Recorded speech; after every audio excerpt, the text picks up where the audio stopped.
Hapon na nga po to at medyo makulimlim lang at mahangin-hangin, dala po ata ng habagat. Sa oras nga to, nag-isip nga ako kung anong pwedeng makain or ma-snack man lang. Dito nga ay may nakita kong sag na isang buwig at isang nyug. At ako nga ay medyo magaya-gaya, meron akong nakita sa Facebook na suma na gamit yung saging na saba. Kaya ito yung gagawin natin for today's video. Dito nga ay nisa-isa ko nang tinanggal yung saging dyan para balatan. Ang totoo nga niyan, matagal ko nang nakikitang lumalabas lagi sa FYP ko na gumagamit sila ng saging na saba para sa suman. Kaya ako naku-curious din ako kung anong lasa nito. Wala naman po kasing gumagawa sa amin dito. Ang kadalasan na ginagawa dito sa saging na saba ay ginataan o kaya yung piniprito. Dahil ako naman tong si gaya-gaya, sige paninindigan na natin to. Char. Ilang piraso nga lang yung gagamitin ko dyan at hindi ko pa sure kung anong kalalabasan talaga nito. Pagkatapos kong tanggalin pa isa-isa yung saging, nagsimula na po tayong magbalat. Medyo madagta nga lang pag nagbabalat nito, lalo na pag hilaw yung saging. Naisip ko sana nalagain na lang to dahil meron akong bulinaw dito kung tawagin sa amin, bigay ng binan ko ng isang araw. Pero dahil curious nga ako na talagang lasa ng suma na gamit yung saba, ay sige, gagawin na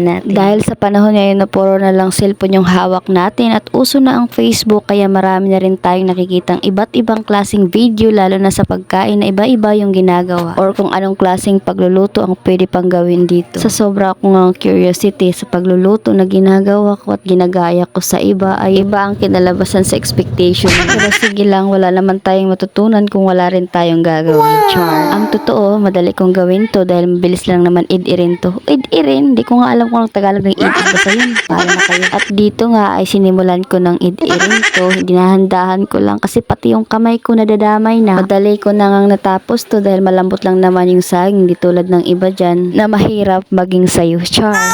Iba na yun, wag kang OA. Fast forward, ito na nga yung nagawa ko sa ilang pirasong saging na ginamit. Maliit lang pero okay na to. Pagkatapos ko ng ihanda yung saging na saba, ay kumuha na rin ako ng dahon ng saging. Lahat ng ginamit ko sa pagluluto ay dito ko lang nakuha sa aming likod ng bahay. Fast forward, ay naglagay na ako ng asukal dyan at saka buko. Tinansya-tansya ko na lang, bahala na kayo. Hala, nagagalit.